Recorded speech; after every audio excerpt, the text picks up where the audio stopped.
Olá! Hoje vamos, analisar um material bastante singular, né?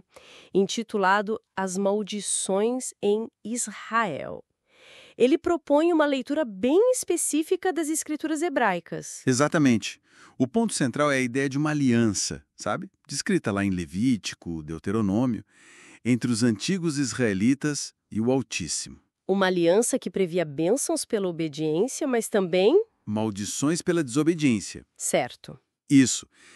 E a tese do material é que justamente essas maldições descritas nas Escrituras serviriam hoje como um sinal, um jeito de identificar os descendentes daqueles israelitas. Uma ideia forte.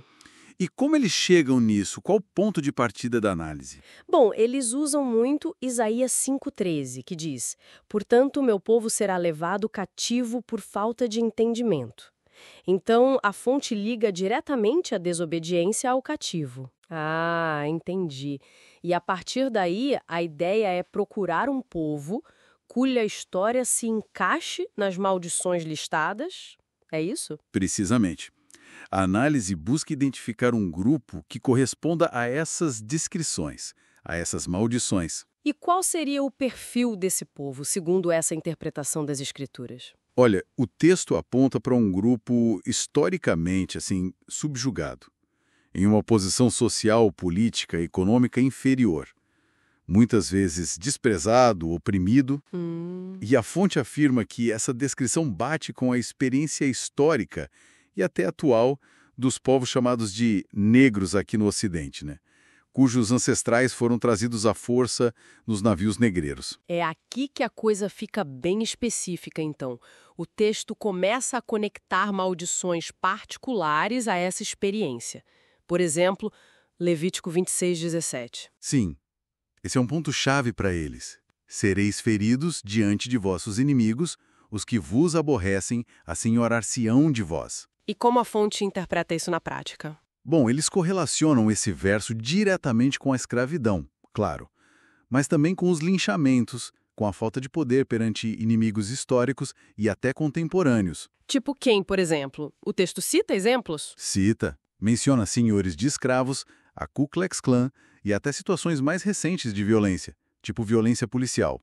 A ideia é que figuras e grupos que aborreciam esse povo, de fato governaram sobre eles, cumprindo a profecia. Entendi. E tem outro versículo que o material destaca, né? Levítico 26:37. Tem sim.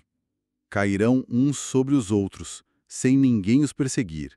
Não podereis levantar-vos diante dos vossos inimigos. E qual a leitura disso? Porque parece falar de uma fraqueza interna, talvez. É interessante a leitura que fazem.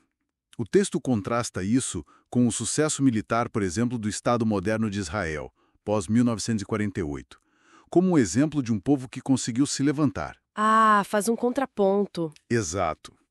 E aí argumenta que os afrodescendentes, por outro lado, não teriam tido essa força organizada para se levantar contra os traficantes de escravos, os senhores, os grupos de ódio, encaixando assim na descrição dessa maldição específica, de não conseguir se erguer contra os inimigos. Certo. E avançando um pouco mais, tem Levítico 26:38.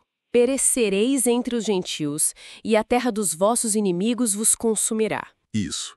A interpretação da fonte é que essa terra dos vossos inimigos seriam as Américas, né? O lugar do cativeiro. E o consumirá? O que significaria? Eles associam isso às altíssimas taxas de mortalidade. Primeiro na travessia, depois na própria escravidão e nas condições adversas que continuaram depois. Uma espécie de definhamento contínuo nessa terra estrangeira e hostil, como um cumprimento literal da maldição. Além dessas maldições, que são bem pesadas, o texto também fala sobre arrependimento, identidade. E não é... Correto.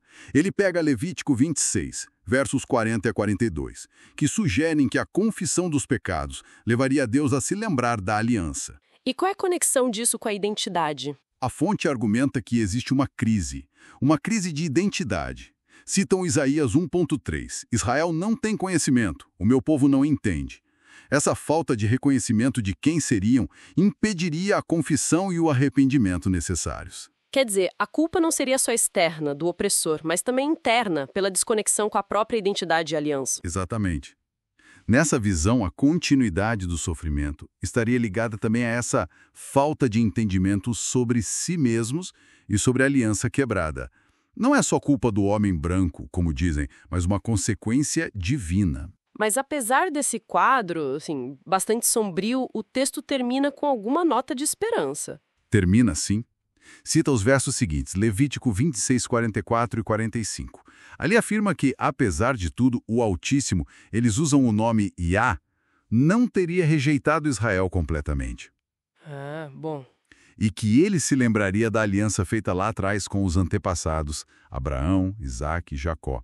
Isso garantiria a sobrevivência desse povo, mesmo estando na terra dos inimigos. E ainda reforçam que essas leis eram específicas para Israel, né? Sim, usam o verso 46 para dizer, olha, essas leis, estatutos, juízos e, consequentemente, as maldições eram um pacto específico para os descendentes físicos de Israel. Então, para a gente resumir a perspectiva desse material. Ele basicamente pega as escrituras hebraicas e traça uma linha direta entre as maldições por quebrar a aliança e toda a experiência histórica social dos afrodescendentes nas Américas. Exato. O ponto nevrálgico é esse uso de passagens bíblicas específicas como se fossem chaves proféticas.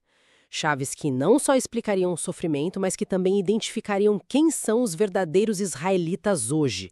As maldições se tornam a própria evidência da identidade, nessa lógica. É uma interpretação, sem dúvida, muito particular. E deixa a gente pensando, né? Independentemente de concordar ou não com a teologia apresentada ali. Com certeza. Como é que textos tão antigos, narrativas de origem, continuam sendo tão poderosos, tão usados para moldar identidades, para reinterpretar histórias, hoje, no presente? É algo para se refletir, né? Fica a reflexão, sem dúvida. É fascinante ver como essas narrativas perduram e ganham novos significados.